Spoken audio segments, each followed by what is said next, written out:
Питере пить.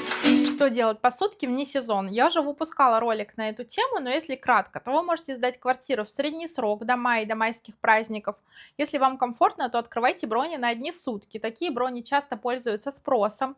Гости очень часто превращаются в постоянников, и иногда такие брони продлевают, то есть проживают по факту не одни сутки, а двое, трое и более. И это происходит через вас лично, а не через платформу, то есть вы не платите никакой процент.